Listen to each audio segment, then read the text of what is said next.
الحمد للہ رب العالمین والعاقبۃ للمتقین والصلاة والسلام علی سید الانبیاء والمرسلین اما بعد فاعوذ باللہ من الشیطان الرجیم بسم اللہ الرحمن الرحیم ان الدین عند اللہ الاسلام صدق اللہ العظیم وصدق صادق المصدوق علیہ الصلاۃ والتسلیم۔ معزز درود شریف پڑھ لیں ایک مرتبہ، اللہم صلی علی سیدنا مولانا محمد بارک وسلم صلو علیہ الصلاۃ والسلام علیک یا حبیبی یا رسول اللہ صلی اللہ تعالی علیہ وسلم۔ بے شک اس میں کوئی شک نہیں کہ سب سے بہترین مذہب دین اسلام ہے، اس کے دلیل قرآن پاک سے ہے، اور اس بارے میں گفتگو نہ کر کے میں آج کی جو ہم لوگ کی ٹاپک ہے ایمان و عقیدے سے زیادہ عمل کو اہمیت دینا کس طرح ہے، ان کے بارے میں آج جانیں گے کچھ باتیں جو ہماری نظروں سے گزری ہے۔ ہمارے کافی عوام بھائی کسی ظاہری یا ظاہرداری نیکی اور کوئی اچھا کام دیکھ کر اس کی تعریف کرنے لگتے ہیں اور اس سے متاثر ہو جاتے ہیں، جبکہ اسلامی نقطہ نظر سے کوئی نیکی اس وقت تک کارآمد نہیں جب تک اس کا ایمان و عقیدہ درست نہ ہو، چاہے وہ جتنے بھی اچھے کام کرے، جتنے بھی اللہ تعالیٰ کی عبادت کرے، جتنے بھی اچھے کام کرے،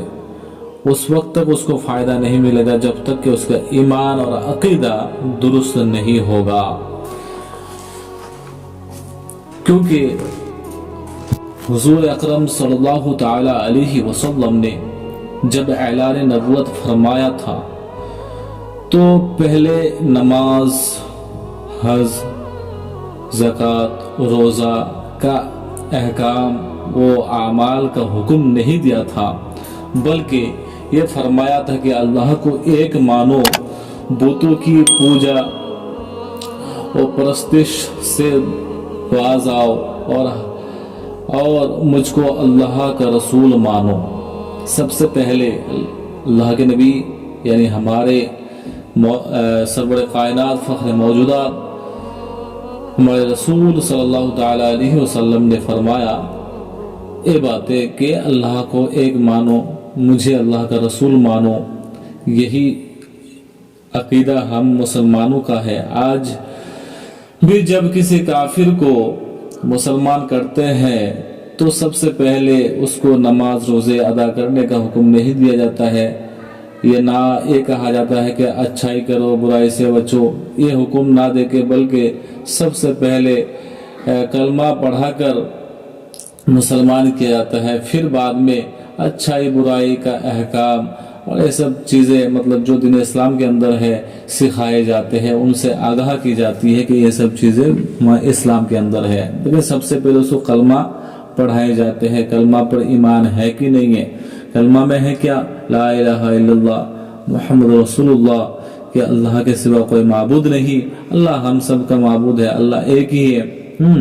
ایک معبود ہے اور حضور صلی اللہ علیہ وسلم اس کے رسول ہے۔ یہی چیز سب سے پہلے بتائی جاتی ہے، جس طرح کہ مشکات شریف کی حدیث ہے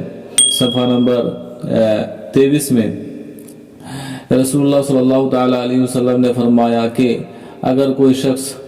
احد پہاڑ کے برابر بھی سونا راہ خدا میں خرچ کرے،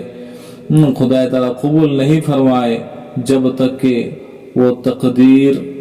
پر ایمان نہ لائے۔ اگر اس کے تقدیر پر اس کو ایمان، یہی تو ایمان ہے کہ اس کے تقدیر پر اس کو ایمان لانا ہے، اگر اس کے تقدیر پر وہ ایمان نہ لائے، اور اس سے پتہ خلاصہ یہ ہے کہ اس واضح ہو گیا اس بات سے، اس حدیث سے، کہ اسلام کے لیے ضروری ہے کہ عقائد نہ رکھتا ہو اس کی کوئی نیکی نہیں ہے، جب تک کہ دین اسلام کی جتنی بھی چیزیں اسلام کے اندر ضروری چیز ہے اس پر عقیدہ نہ رکھتا ہو۔ عقیدہ رکھنا بہت ضروری ہے، اور قرآن کریم میں بھی فرمان خداوندی ہے، اللہ تعالیٰ نے فرمایا کہ یہ قرآن ہدایت ہے متقی کے لیے جو بغیر دیکھے ایمان لائے ہیں اور نماز ادا کرتے اور ہمارے دیے ہوئے مال میں سے خرچ کرتے ہیں۔ کہاں خرچ کرتے ہیں؟ راہ خدا میں۔ پارہ نمبر 1 رکوع نمبر 1 میں اللہ تعالیٰ نے فرمایا، اور اس آیت کریمہ سے بھی یہ واضح ہوا، اس آیت کریمہ میں بھی اللہ تعالیٰ نے نماز اور راہ خدا میں خرچ کرنے سے پہلے ایمان کا ذکر فرمایا۔ ایمان بہت ضروری چیز ہے، ایمان سب سے پہلے ہے، عقیدہ سب سے پہلے ہے، ایمان و عقیدہ، پھر باقی اعمال بعد میں ہے۔ خلاصہ یہ ہے کہ جس شخص کا ایمان و عقیدہ درست نہ ہو یا وہ غیر اسلامی خیالات اور عقائد رکھتا ہو، اس سے بھی متاثر نہیں ہونا چاہیے کہ وہ مطلب دین اسلام کے باہر جیسے کہ اور دوسرے مذہب کا جس طرح سوچ ہے، سوچنا سمجھانا ہے، اس طرح اگر وہ سوچے سمجھے یا اس طرح سوچے سمجھائے، ویسے لوگوں سے بھی میل جھول نہ رکھنا بہتر ہے، ویسے لوگوں سے ہم لوگوں کو بچنا چاہیے۔ جو ہم سب کے دین اسلام کے اندر عقیدہ اور ایمان ہے، اسی پر ہم سب کو ایمان و ان تمام چیزوں پر ایمان و عقیدہ رکھنا چاہیے۔ ہاں، تو متاثر نہیں ہونا چاہیے، اس کی تعریف کرنا چاہیے، خواہ وہ کتنے ہی اچھے کام کرے، اس کی تعریف بالکل ہی نہیں کرنی چاہیے، نہ ہی اس کی تعریف کی جائے۔ قرآن کریم میں غیر اسلامی عقائد رکھنے والوں کی نیکیوں، جو اسلام کے علاوہ باہری عقائد ہے، باہری چیزیں ہیں، باہری باتیں ہیں، جو دوسرے لوگ جس طرح باتیں کرتے ہیں یا عقیدہ رکھتے ہیں، ایسے اگر لوگوں سے مطلب مل جل یا ویسے لوگوں کے ساتھ تال مل یا اس طرح باتیں بولے تو ان کے کارناموں کو بیکار اور فضول فرمایا گیا کہ وہ جتنے بھی اچھے کام کرے اس کا کارنامہ جو ہے بیکار ہے اور فضول ہے، اور اس کی مثال اس غبار سے دی گئی ہے، اس کی مثال جو دی گئی ہے اس طرح دی گئی ہے جو کسی چٹان پر لگی غبار یعنی دھول مٹی اگر کسی چٹان یعنی پتھر پر، بڑے پتھر پر لگ جاتی ہے، جو دھول مٹی لگ جائے اور پھر کیا ہے اسے بارش دھو کر بہا دیتے ہیں، یعنی دھول مٹی لگنے کے بعد پھر اگر بارش آ جائے، تیز بارش ہو، تو پھر وہ جس طرح دھو کر بہہ جاتے ہیں اور ختم ہو جاتا ہے اور اس کے نشان باقی نہیں رہتا، چٹان پر پتھر پر باقی نہیں رہتا ہے، غبار جو لگ جاتے ہیں تو باقی نہیں رہتا ہے۔ اسی طرح اگر جتنے بھی اعمال کرے تمام چیزیں برباد ہو جائے گا اگر ایمان و عقیدہ صحیح نہ ہو۔ تو ہم سب کو سب سے پہلے ایمان و عقیدہ سے اعمال سے زیادہ جو ہے ایمان عقیدہ کو جو ہے اہمیت دینی چاہیے، ایمان و عقیدہ درست کرنی چاہیے۔ انشاءاللہ تعالیٰ آپ لوگوں کو بہت اچھا لگا ہوگا آج کے جو ہمارے تعلیم ہیں،